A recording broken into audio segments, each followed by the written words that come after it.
Welcome to Politics Done Right. I am your host, Egberto Willies. This is a progressive program that will take the mystery out of politics. This is the program that will encourage you to make sure government becomes we the people. Whether you are liberal, progressive, conservative, or otherwise, you get to air your point of view. We are an independent media outlet that, unlike mainstream media beholden to corporations, we only owe allegiance to you. Remember, you can also send me a tweet at EGBERTOWILLIES. That is at Egberto Willies. Let us engage. It is Politics Done Right. Well, folks, welcome to one more edition of Politics and Run. Egberto Willies, your host. Thank you so kindly for being a part of the show. We are going to have a great show for you today. Today's going to be a special show because it's going to be filled up with outtakes. Because after reading an article titled, well, I tell you what, let's go ahead and just get busy with the show. But I want to reassure everybody of one thing.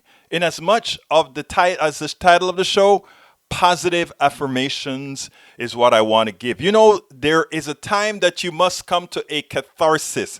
There is a time that you must tell yourself things are bad, things are going to get worse, but we can, in things getting worse, we can look down that tunnel and we can say, you know what I see though? Things are going to be better.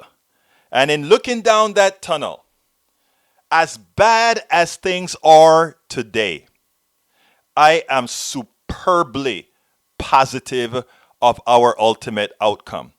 As bad as things are today, I repeat, I am extraordinarily positive as to where we are going to be going, as to how we are going to progress as a country, because I think if we do what we are supposed to do, if we play our cards right, we would have come out of this thing growing, but growing in a manner that says we are revolutionizing this economy.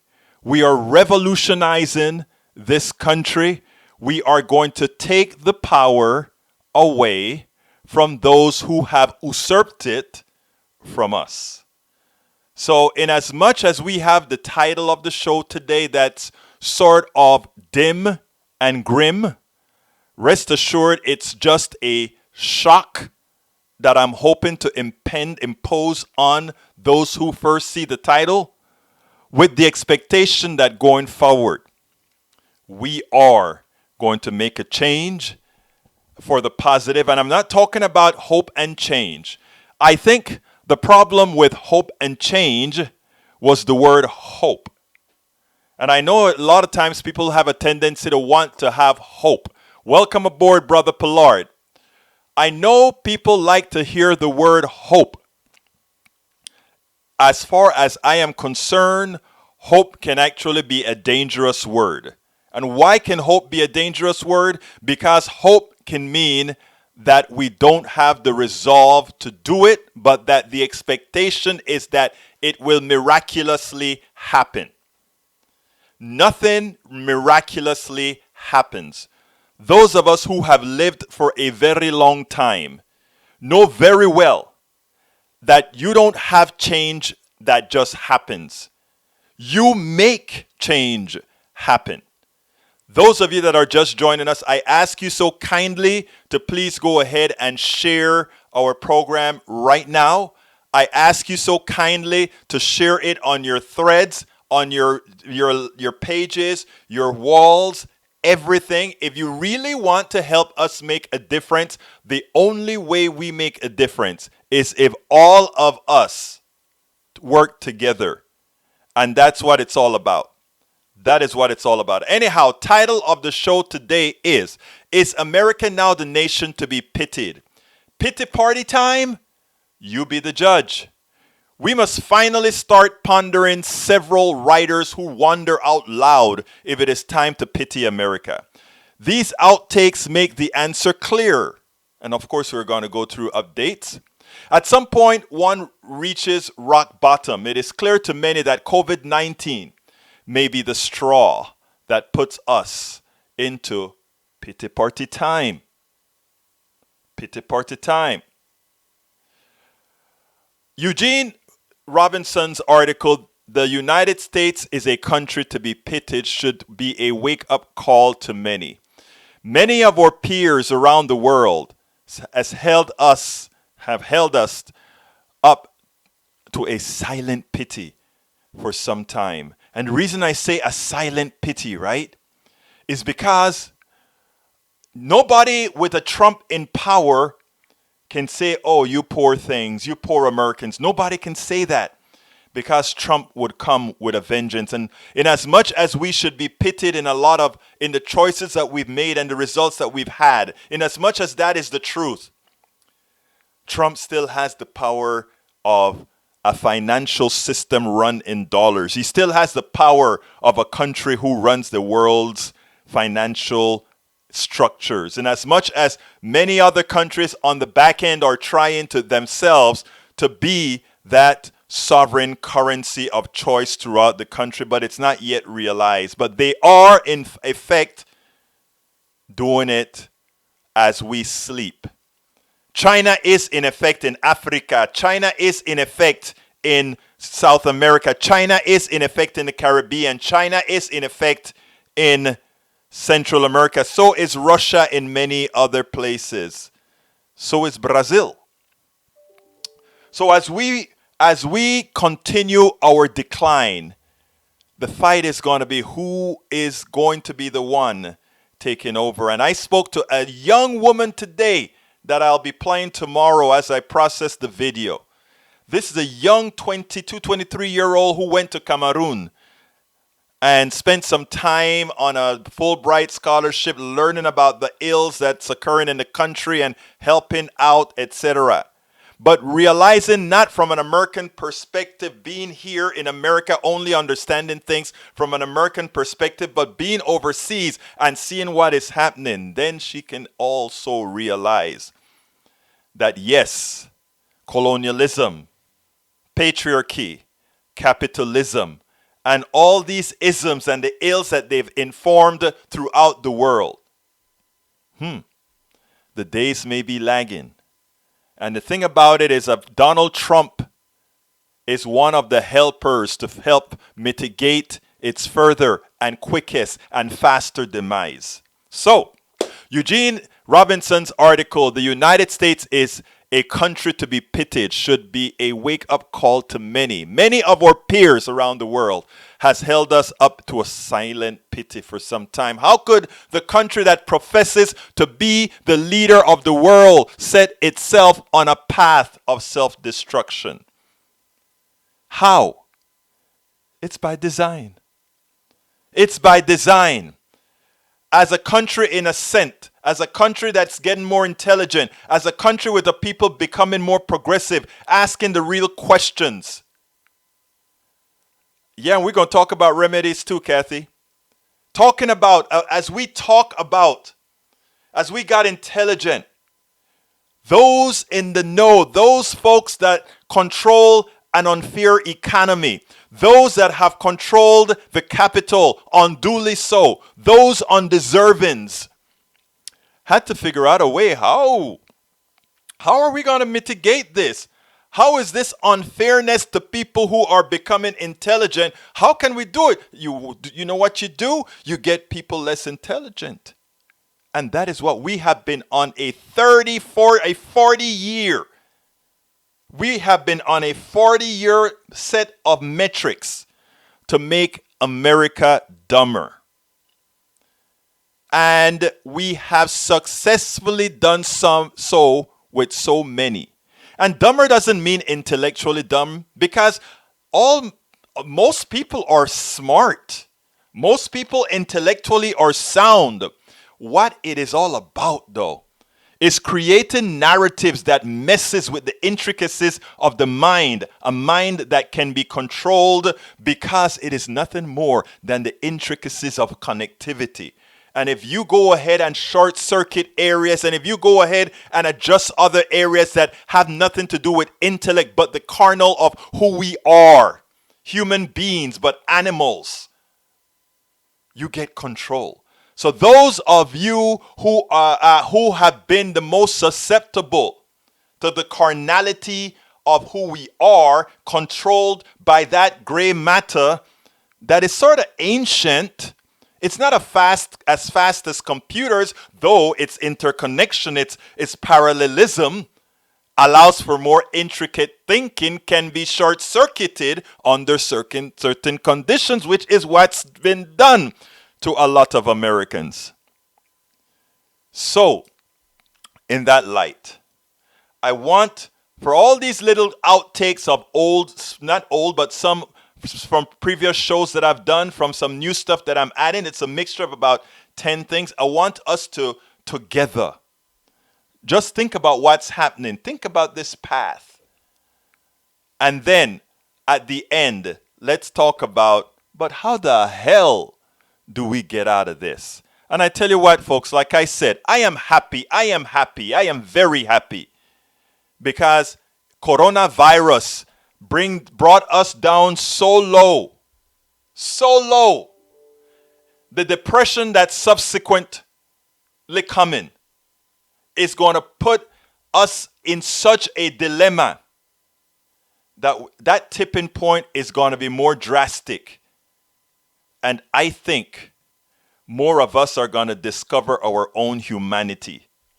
I honestly think we are going to discover what made us real human, because the suffering we are going to see, we are going to internalize that suffering and say, I don't want that to be me. For it not to be me, it cannot be you.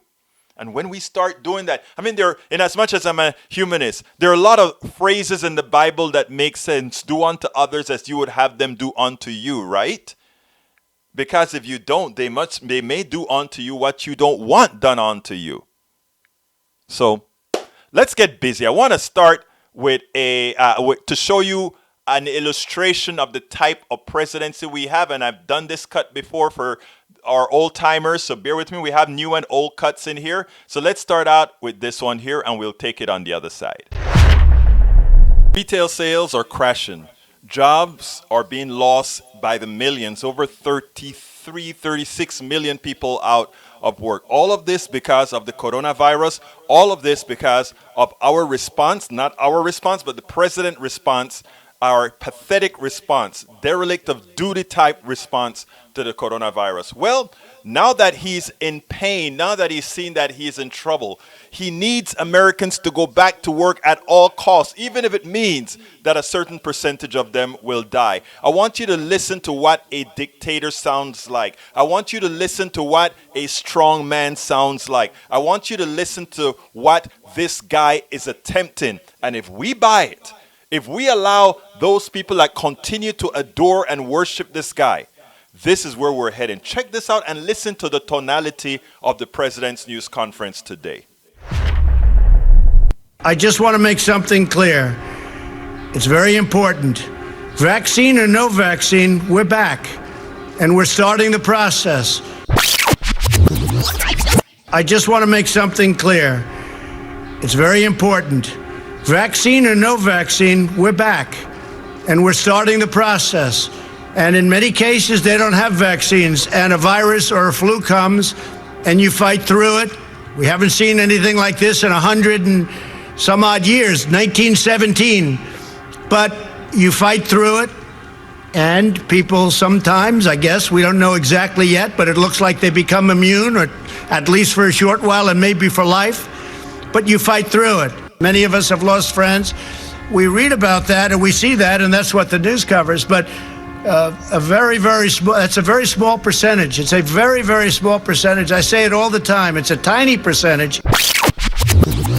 That's a very small percentage. It's a very, very small percentage. I say it all the time. It's a tiny percentage. This guy cares nothing about you. Even those people that adore him, he cares nothing about you. When he found out that somebody close to him may have had the coronavirus, he went into a panic. He still doesn't want to destroy his image. He still is not wearing the mask, but everybody now around him, put the mask on if you're going to be too close, or we better make absolutely sure you don't have the coronavirus. These guys, they don't care. If you doubt it, take a look at that. Even Fox News. The Fox News have been begging you. They have been imploring to you. They have been telling you to go to work. Go to work. We don't want anybody staying home, and because this is no big deal. But guess what? Fox News staffers will continue working from home through mid-June, according to the memo. Fox News doesn't really care about you either. They're keeping their stars at home.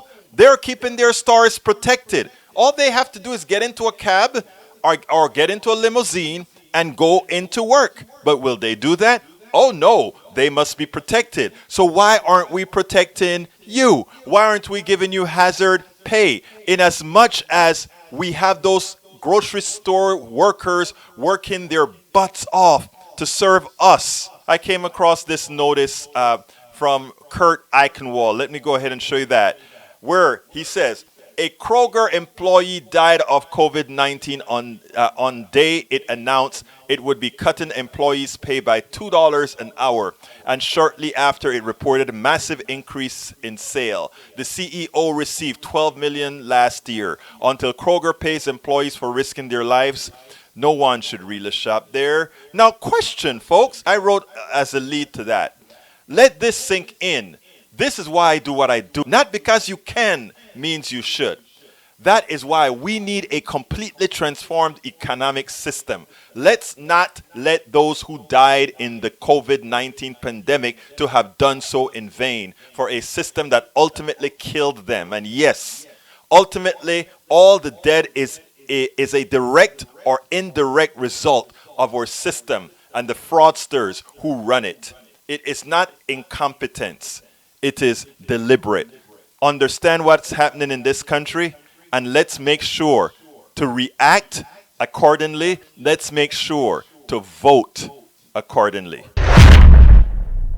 Now, if anybody doubts that is deliberate, if anybody doubts, just needs to listen to whom again? Rick Bright, who was where? On the inside. And here it is. I believe Americans need to be told the truth. I believe that the best scientific guidance and advice was not being conveyed to the American public during that time. I believe by not telling America the truth or being fully transparent, regardless of where the information was coming from, people were not as prepared as they could have been and should have been. We did not forewarn people, we did not train people, we did not educate them on social distancing and wearing a mask as we should have in January and February. All of those forewarnings and all those educational opportunities for the American public could have had an impact on further slowing this outbreak. Yes, it would have slowed the outbreak. But you know what?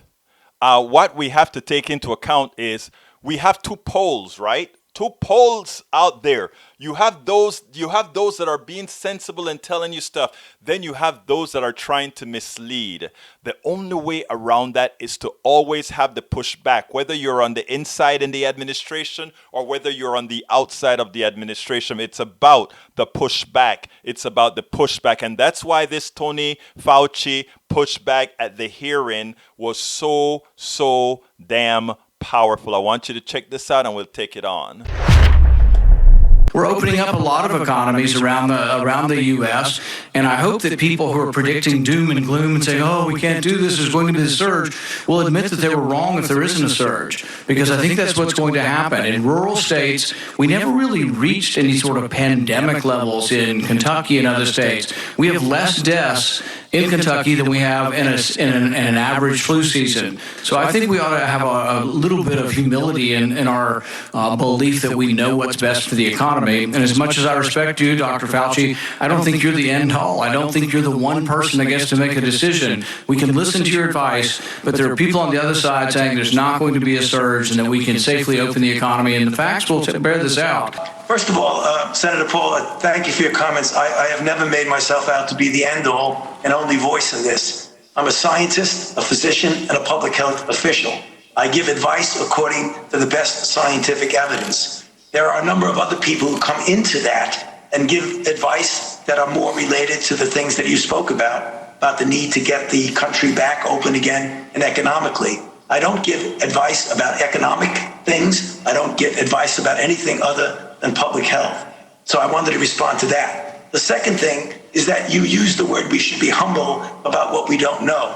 And I think that falls under the fact that we don't know everything about this virus. And we really better be very careful, particularly when it comes to children, because the more and more we learn, we're seeing things about what this virus can do that we didn't see from the studies in China or in Europe.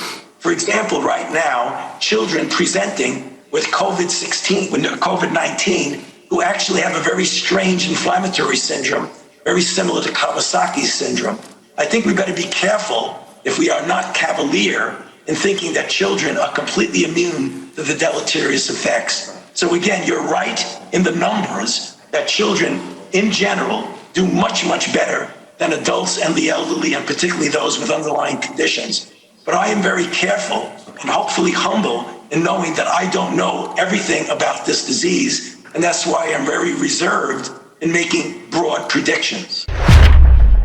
Now, so that good for us. We have pushback beforehand. Let me go ahead and salute all the wonderful listeners I have here. Bruce, that are on the chat room. I know there are many others elsewhere, but if you want to be acknowledged, just come on to the chat either on YouTube or on our page, facebook.com/politics done right. On YouTube, it's youtube.com/Egberto Willies. Folks, by the way, I want to ask you all, please go ahead and like the page, facebook.com/politics done right, and also go ahead and subscribe to our YouTube channel at youtube.com/Egberto Willies. And of course, hey, go ahead and follow me on Twitter. Anyhow, welcome aboard, Bruce Pollard. Welcome aboard, Lee Grant, Norman Reynolds. Let's see who else is here. We have Kathy Courtney. We also have Para ver, Mary Wood, welcome aboard. And of course, Susan Sharko. Muchísimas gracias por todos que están aquí. Thank you so kindly for all those that are here. Please do remember, share. I want to ask you so kindly to make sure to share. If you're listening to this on podcast, please share the podcast. Let's let everybody know about what's really happening in the country and the positive nature of the change we intend to make. So please share our podcast wherever you're on Stitcher or iTunes or wherever you are, TuneIn, whatever. As well as if you're on Facebook, please go ahead and share us on your wall, on your pages. If you're on Twitter, please share our YouTube link on Twitter or Facebook link on Twitter. And if you're on YouTube, please tell others about us and share us as well. Anyhow, the next piece that I want to play you guys, okay, is from Eugene Robinson. And when I saw this, I got a pit in the stomach because as opposed to being, I thought Eugene was a bit stoic, but depressed. I don't want to take that attitude after we listen to it. I want to take a more positive attitude. So let's go ahead and listen to that, and then we'll move on from there. The United States right now is a nation to be pitied, and I think it is. And I don't see how, what other attitude you could have if you're in, say, South Korea, for example, a nation that the United States helped rise from the rubble of war, a nation that has it's a developed nation, has a per capita GDP of still just about half that of the United States, has always looked up to the United States as a model of democracy, of governance, of science and technology. The virus came to both countries, South Korea and the United States, on the very same day, January 20th. Same virus, same day. The United States has now had more than 87,000 deaths, and in South Korea they have had 260 deaths, 260. And so how could you look at your sort of big brother, the United States, with anything other than pity at the erratic, insane, frankly, leadership we have now, and the way we're not showing the kind of social cohesion. Fortunately, as you said, most Americans are looking at this more sensibly, but the president is trying to lessen our social cohesion rather than enhance it, and he shows no compassion, no competence. It's a disaster. for the United States to be in this position. There are a few nations that have handled this crisis worse than us, but not many, a handful. Everybody else has done better, and that is just shocking. We are in a state of accelerating degeneracy in this country. We have never been as a country so weak as we are now, so pitied by our friends around the world, so cheered on by our adversaries as we decline. And there's no other way to put it. The response has been insane. It's asinine. During the Second World War, General Marshall had a quote, and he said, by the time the war is over, our flag will be known around the world on the one hand as a force for overwhelming strength, and on the other hand, a force for freedom. Donald Trump has stepped back from the assertion of American values, the defense of democracy and liberty for years. And now when we look at this virus, we see every day just plain old-fashioned imbecility, asininity, foolishness in the extreme coming from the podium emblazoned with the seal of the President of the United States. And this COVID-19 virus, this is the epicenter of it, the United States of America. There are more deaths. It's the country where you have the greatest likelihood of dying from it in the future. Our response as a country has been an embarrassment. And this moment of American weakness will take a long time if we're able to recover from it. And that's what this election in November fundamentally is about. It's going to be a decision whether we put the throttle down in our national decline and steepen the dive and go faster, or we try to come back from it. But certainly Donald Trump has demonstrated over these months an incapacity at every conceivable level for leadership of a nation as great as ours. So true, so true, so true. Welcome, Christine Anderson says, hey, Eugene, Orangeburg in the house. You're right. America has lost whatever leadership it has in the world. Yes, yes, yes. Okay, Michael Steele, former chairman of the Republican Party, had much to say as well. And the reason I like to play Michael Steele is because in as much as the party had many ups and downs, and in as much as it had wronged Michael Steele, he has been a solid Republican that was willing to challenge the party, and here he is. The fact that we are in the middle of a national pandemic, which is part of a global pandemic, and our political leadership only play is to politicize this, is beyond unfortunate. People are going to get sick again. People are going to die from some of these decisions that are being made, and that's not hyperbole. I mean, we're already beginning to see in countries that have even, cautiously reopened, a new spike level has emerged. You have our own scientists and doctors, Andrea, who are telling us, don't do this the way you're planning to do it. You just can't, precipitously open up your county or your state without recognizing that adequate testing is still not in place. I just don't get it. So I just want to ask folks, well, who are you going to look to? Who are you going to, since you like blaming folks for stuff, who are you going to blame when your grandmama gets sick, or your dad or your uncle gets sick, or your business doesn't get the kind of revenue stream because folks with common sense are staying home in the face of the facts, which tell them to stay home? I don't understand it. I just, I don't know anyone that desperate to get a tattoo or have a drink at a bar. I know a lot of folks stocked up their fridge and their basement with a lot of beer and booze. And if you're that desperate, take a glass, go on the front porch and yell at a neighbor.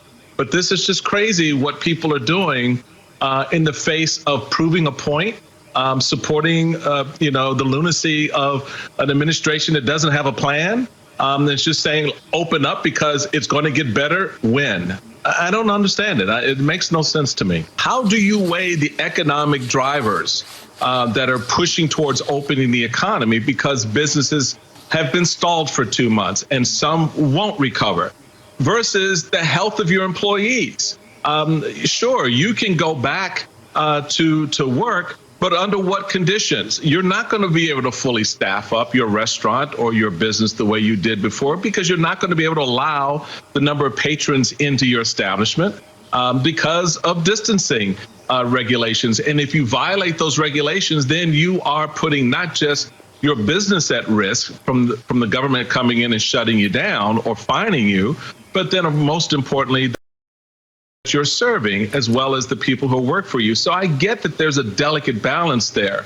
So that's why it was so important, as you heard from the guest in your previous segment and from other officials around the country, to say that there's got to be a strategy that's based on some common sense facts about what we know, and also reflective of what we don't still know about this virus. We have doctors out of Hopkins and elsewhere who are making notes that this virus is possibly transforming itself, is mutating. Children are now, who once weren't getting sick, are getting sick. So there's still a lot of variables here that I think if you're going to weigh the economy versus the health, I'm going to fall more down on the health side, because you can always rebuild an economy.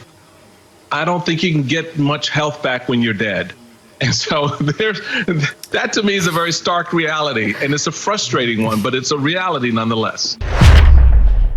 Yes, it is. But so then how are we going to get all these people back to work? Well, there is a new cruelty. Well, it's not a new cruelty, right? But it's a cruelty being implemented. And the person who said it best, Lawrence O'Donnell, a few days ago, actually, I think it was a couple weeks ago, and I had to find this clip. I really wanted to find it, because when it came out, I wanted folks to understand that there are methods being used right now to force the least of us back to work, irrespective of what occurs. So check this out, and let's take this baby on the other side. Coronavirus is not the only cruelty America had to bear in April. Trumpism found new ways to express its cruelty, with meatpacking plants around the country becoming the new epicenters of coronavirus, with thousands of employees in those meatpacking plants testing positive for coronavirus, and with the death count in those meatpacking plants rising every day. Donald Trump finally used his powers under the Defense Production Act not to order the production of necessary medical, order meatpacking plants to stay open. The president did that at the exact moment when one worker lawsuit against one of the meatpacking plants was making progress in federal court. The president's order might derail that lawsuit. Donald Trump was, in effect, ordering the workers in those meatpacking plants to walk back into those buildings and risk their lives. And if any of them were thinking about deciding to stay home, Republican governors, in pure Trumpian style, issued direct threats to those workers, saying they would not be eligible for any unemployment benefits at all. If you don't walk into that plant, you get no money. Cruelty is not an accident in Trumpism. We have not seen cruelty like this in government and the workplace in the almost 100 years since Franklin Roosevelt, with the guidance of the first woman cabinet member, Frances Perkins, set this country on a steady march toward more and better worker safety and workers' rights. The cruelty that existed in the workplace in the 1920s was deliberate, and the Trump cruelty is deliberate now. But here's the deal. Here's the deal. That cruelty doesn't end with trying to get people back to work. That cruelty also expresses itself in those who are working and trying not to give them their due, trying not to have them be able to move forward, trying not to do what's right by them, even though they have done what's right by us. So Rachel did a piece yesterday. Love Rachel, and I think we ought to make sure to get our support to all these people that are out there really telling the truth, really out there expressing reality. Because when I talk about not believing in hope, but believing in action, when we look at O'Donnell, when we look at Rachel, when we look at several others, Many times I know they're bucking the system. They're taking it to the limit of the corporatocracy because they cannot be too hard on things that the corporate sector wants. So many times they themselves have to be careful as far as how deep they express the evil, if you will. But check out what she did last night. President Trump loves the military, right? President Trump loves the soldiers, right? President Trump is going to do what's necessary to take care of these guys. President Trump loves all these guys that are working to solve the coronavirus problem, to go ahead and be out there helping Americans to make sure that we do good. That's President Trump. Well, check this out and let's see if you think the same way about President Trump. Let's take it on the other side.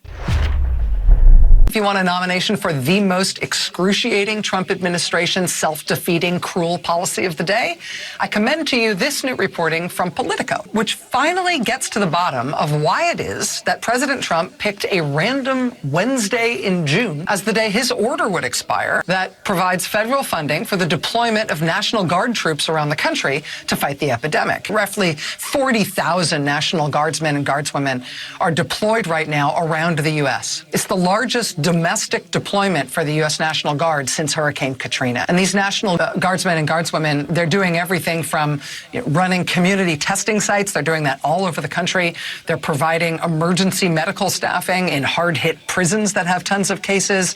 They have been running food banks and food distribution sites. They set up field hospitals. They've been dispatched by states like Massachusetts to basically run the state testing program for nursing home residents and staff. National Guard has been doing all of this work under an order from President Trump that allowed for this to be a federal deployment paid for by the federal government. Now, after the president did that in early March, a whole bunch of different members of Congress and senators and governors lobbied the president to please extend that authorization so these National Guard deployments could go right through till the fall, and the federal government would continue to pay for them as a federal deployment. The White House would not agree to do that. But weirdly, they decided that they would extend it a little bit. They decided they would extend the federal deployment to June 24th, which is a random Wednesday in late June.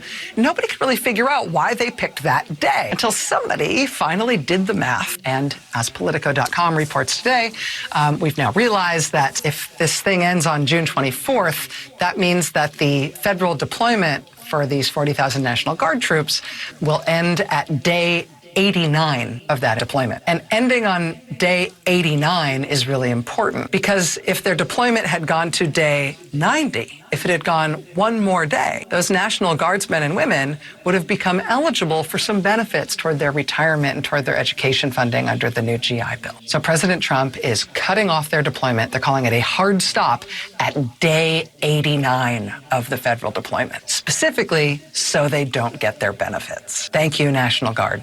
This is how your president thanks you. This is how the Trump administration wants you to know that you're valued and appreciated for your work. And not only do the guardsmen and guardswomen get screwed this way personally, but the states, of course, that are counting on all these folks to do all of this frontline work against coronavirus, the states are also going to lose them all. I mean, that takes planning. That takes thought. Don't let anybody tell you the federal government is being slow or lazy or cumbersome here. They're nimble when they need to be, right? They're hard at work, devising complicated systems like that to mess with the people who are actually putting themselves in danger and doing the hardest work to save American lives here. It takes a certain type of cruel. It takes a certain type of evil. These are people that are risking their lives. Some of these people would have gotten infected. Some of these people likely would have died. These people put their lives on the line. Is it too hard to ask us to make sure that they have benefits for us all taxpayers, for all the great work that they do, to ask to give them benefits, to ask to give them further education if that's what they want, if that's what they need? Is that too much to ask? After all, the corporations, Trump has been given trillions of dollars to them, but he likes to say he's for the common man. Now let's have a message to the common man. Let's have a message to the Trump supporter. Do you really think he cares about you? You are the ones who serve in the National Guard. You are the one who spill blood and go out there to fight for us. Do you really think he cares about you? Folks, election 2020, make the right choice. Absolutely make the right choice. Now, this other clip I want to remind you guys, there's this doctor that got the coronavirus. So for those people who think they're immune, it's okay to open up the economy. It's okay to listen to brother Trump. We gotta pity America if we fall for this, because if doctors who know better, if doctors who try to protect themselves, if many like Maya Gay, the editor from the New York Times, who's a 33-year-old jogger who jogging was not in contact with anybody that she knows of or that she can perceive of, could somehow get this virus, which means how contagious it is. Do we really listen to these guys who just want us to open up for the sake of the corporate state, as opposed to mitigating this, putting the economy on pause, and then going forward? Pity America. Pity America. So here we go with the doctor, and then after this we have one more, but these are important clips telling a story of where we are. Eventually we all have to go back to work, but let this be a lesson to you. Let me play this and then we'll take it on the other side. So today we learned a member of our own on-air medical team is sick with the coronavirus. Dr. Joseph Fair, he's a New York-based virologist who you have seen on this broadcast and others. We had Dr. Fair on our broadcast from New York, and I remember it because when he came out during the commercial break, he was the first person I encountered to decline politely a handshake. He explained that we had to stop doing that, and turns out he was right. And while he was always careful, now he is sick. Today, NBC News science contributor Joseph Fair posting the stunning news from his hospital bed that he's got COVID-19. I'm on the other end of it, but not out of the woods yet. Fair, a virologist, spent years in Africa studying some of the most deadly viruses known to man, including Ebola. Now the virus hunter believes he was infected with the coronavirus after traveling on a crowded plane 2 weeks ago to New Orleans. My flights were packed, and I had a mask on, I had gloves on, I did my normal wipes routine, but obviously you can still get it through your eyes. Joseph first started noticing symptoms about 3 days after the flight. He lost his appetite, felt nauseous, and developed muscle aches. About 6 or 7 days into that is probably when my lung infection developed, because I started getting really short of breath. I really couldn't take a full breath, and that's when I decided to call 911, a first for me, my first ambulance ride. At the hospital, he tested negative for COVID 4 separate times. Fair says it's most likely because he waited too long to get the test. The virus levels dropping at this stage of his recovery. He's now being treated with oxygen while his lungs heal. It's a surprising development for someone who's been showing us how to protect ourselves in public places. Social distancing, using masks, cleaning your hands, not touching your face, and you still got the virus. I did do all those things. Occasionally you make a mistake, even people like me that do this for a living, but I can't overtly remember one if I did make it. What's your message to people? Don't be in a hurry to open up. I know it seems like your life is over, but you know me, John, 42-year-olds. I know we can get through this as a nation, but really we have to take it seriously.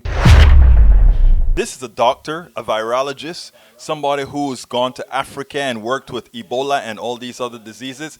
If he can get it, if he can make the mistakes to get it, it just tells you that unless we have good protocols established, unless we get this virus under control before we really send everybody back to work, we're in trouble. But here's the thing, right? I think all the people in power who are trying to send you back to work, they already know that. They're seeking herd immunity brute force. In other words, they're saying we are willing to sacrifice about 3 to 5% of the population. And when I say sacrifice, I mean sacrifice 3 to 5% of the population, not only in the immediate deaths. Let's say the deaths are only 0.4, 0.5% or whatever, but in the mitigating deaths that's going to happen when you have overflowing emergency rooms, which will cause other deaths for other reasons. There are a lot of things that will occur which has little to do with the coronavirus proper, but with other issues. And that is what they're driving at. They are willing to exchange economic activity for the disruption in the lives of those who are going to get the disease, those who are going to have not the best care. Because remember, if you're wealthy and the emergency rooms are filled up, you don't have to worry about anything because you have your private doctor, you have your system that can take care of you. But it's for those that are dependent on the system of our current screwed up healthcare system. They're the ones that are going to suffer, and we don't know who. And remember, it won't be only deaths by coronavirus, but it will also be deaths because coronavirus is taking so many of our resources that for other things, they just get laid by the side. And again, those things can cause others to die as well. It's not time. We need a structure, and we need leaders who are really working to mitigate this virus. Okay, folks. So that is pretty much the lineage that where I wanted to go with, from pity to rationale, moving on. But I would be remiss if I didn't play the compilation that I did I think I did this one last night, from our brother Steve Schmidt, and his yet most harsh critique of the president, well deserved that is, but I would be remiss if I didn't play this. So I want to play this, and for all of those, whether you like Trump or not, facts are a sticky thing. Facts mean so much. And when you hear him, whether you're a supporter or not of the president, you can't help but say yes, but. If you're a supporter and you say, but I still support, I ask you to look into your child's eyes, to look into the eyes of those you claim or propose to love, or those that you purport to love is the word I really meant. If after listening to this and knowing that it's factual, and you can look into the eyes of your loved ones who this guy endangers, and you can still say, yeah, I support you and I will vote for you just because of my one issue,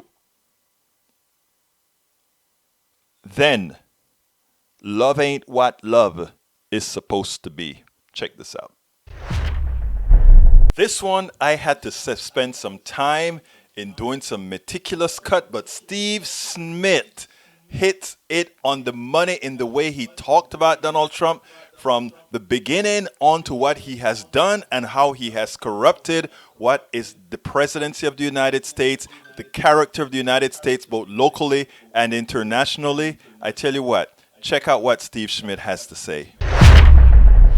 When we look out at the whole spectrum of the nonsense that's communicated to the American people through the vast and sophisticated Trump propaganda network that's heavily influenced by misinformation that's intended to divide the American people, put into the social media sphere by hostile foreign intelligence services, it's a real threat to the comedy in our country. And so we've seen all of this play out over the course of this pandemic. We've seen a president of the United States standing behind the podium blazoned with the seal of the presidency, saying inject disinfectants, saying that I'm taking this malaria drug that could kill him. Over and over and over again, American people have been subjected to wave after wave of idiocy, of asininity, of misinformation from the president of the United States. And what it all adds up to is the most inept and incompetent response to a crisis that's conceivable to imagine. This is the worst response by an American leader, certainly by a president, but by any American leader in a time of testing crisis in our nation's history. It's appallingly bad. And so as we talk right now, more Americans will be dead by the dawn. We're approaching 100,000 dead Americans because of the abject incompetence and mishandling of this by Donald Trump. And when you sit there and you look at Alex Jones and you look at Laura Ingraham and Judge Janine and all of them, I mean, each and every one is in their own right spectacularly nuts. That there are vulnerable people out there watching these people who make $5, $10, $15, $20, $30 million a year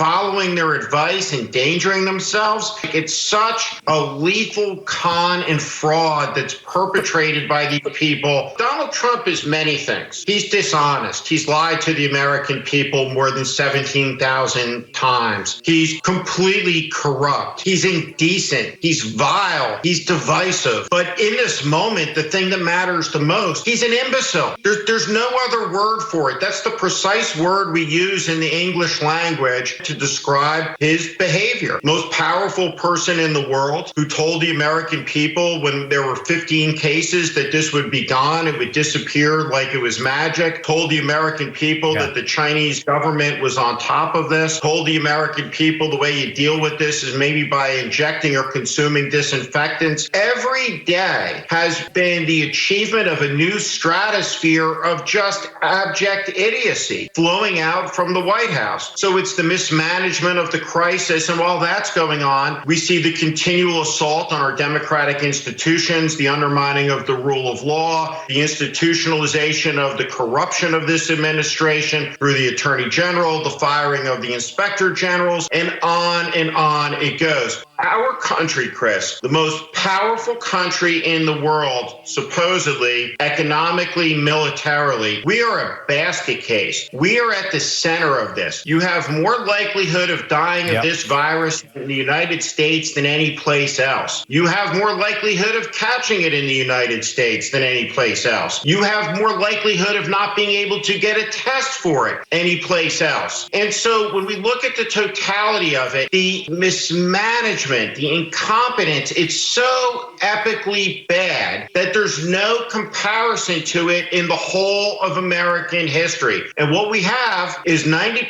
thousand dead Americans in an utterly shattered economy and a president who every day deliberately misinforms, spins, lies to the American people with one objective in mind. The guy will say anything if he believes it will help his reelection. The fundamental problem for Donald Trump is the man who said, I alone can fix it, I'm going to make America great again, has presided over a period of suffering, of mass death, of disease, and economic devastation, the likes this country has never, ever seen in the entirety of its history. Again, everything stated by Steve Schmidt is quantifiable and verifiable. No doubt. So again, I make an absolute statement. If after listening to Steve Schmidt, if after verifying and quantifying what he has said, if after all of that is true, and you look at your loved ones and tell your loved ones you are willing for any particular one or two or three issues, he's going to get you the Supreme Court judges you want. He's going to destroy abortion or whatever lie you believe comes from him, that emanates from him, that you can believe. If for some reason you looked at your loved ones and say, in as much as this is an accurate representation of who this man is, and you pull a lever for this guy, remember, you would have been ultimately responsible for not only the demise of many of your loved ones, of many of the friends you claim to have loved, of many others in this country, but of the country proper itself. Because while one can have tunnel vision, while one can be fooling themselves for whatever reason, one cannot fool science, one cannot fool math, one cannot fool absolutism. So it's on you. It would be on you. So folks, I hope you enjoyed the show, but before I go, I got to do my thing. I got to ask you guys, those of you that are listening, please remember that Politics Done Right is a program that needs your support. So I ask you so kindly to go to our store. You can see some of the things on the screens for those who are listening on the screen. What we have on the screen are our t-shirts, our cups, our books, and this one here, Class Warfare, as I see it, Class Warfare, the only resort to right-wing doom. Please go to store.politicsdoneright.com, store.politicsdoneright.com. Pick up a few of our books, give it out, gifts. Also have, I am an activist. I'm behind a computer. Yes, I go out in the fields as well.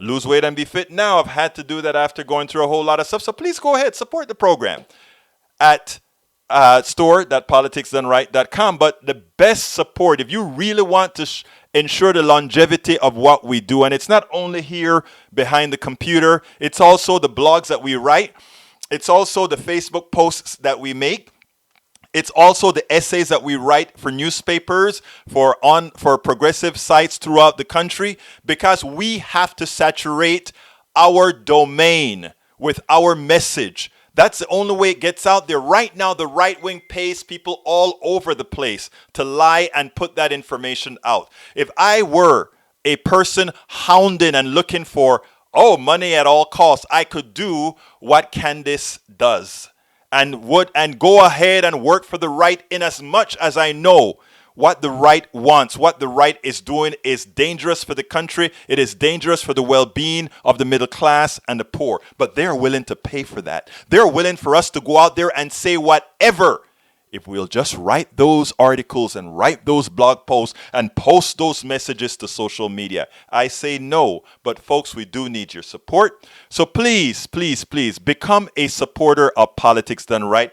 Go to patreon.com, patreon.com/politicsdoneright. I just added it to the feed.